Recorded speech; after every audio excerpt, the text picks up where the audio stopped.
જિલ્લા મહિલા પોલીસ સ્ટેશનની પોલીસ કર્મી હોવાની ખોટી ઓળખ આપી ફોન પર ફરિયાદી પક્ષના વ્યક્તિઓને ધાક ધમકી આપી ફરિયાદીની જાતિ વિષયક અપશબ્દનો ઉપયોગ કરી અનુસૂચિત જાતિ સમાજની લાગણી દુભાવી ગુનો આચરનાર માલપુર નગરની આરોપી યુવતી વિરુદ્ધ માલપુર પોલીસ મથકે જે તે સમયે 170 તેમજ 507 તથા એટ્રોસિટી હેઠળ ગુનો રજીસ્ટર કરવામાં આવ્યો હતો, જે કેસની વધુ તપાસ નાયબ પોલીસ અધિક્ષકની ટીમે સંભાળી હતી.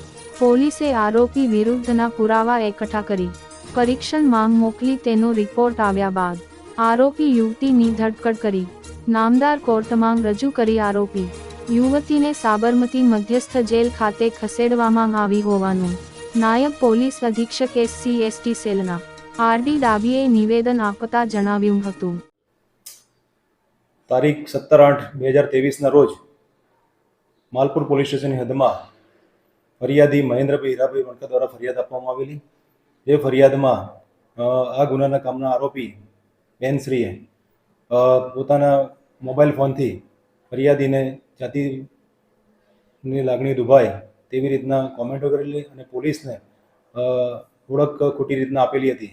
એ ગુનાની તપાસ અત્યારે SC/ST સેલમાં સોંપવામાં આવેલી. જે તપાસના કામે આરોપી તથા ફરિયાદી તથા આરોપીના મોબાઈલ ફોનની ડિટેલ લઈ અને તેઓને FSLમાં મોકલવામાં આવેલા અને કોલ ડિટેલ્સ વગેરે મેળવી સાયન્ટિફિક તપાસ કરી અને આરોપી વિરુદ્ધમાં પૂરતા પુરાવા હોય આરોપીની ધરપકડ કરેલી અને આ બાબતની તપાસ હાલમાં ચાલુ છે.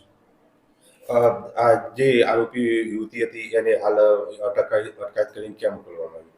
અટકાયત કરી નામદાર કોર્ટમાં રજૂ કરતા નામદાર કોર્ટ દ્વારા તેઓને સાબરમતી જેલમાં મોકલી આપવામાં આવે છે.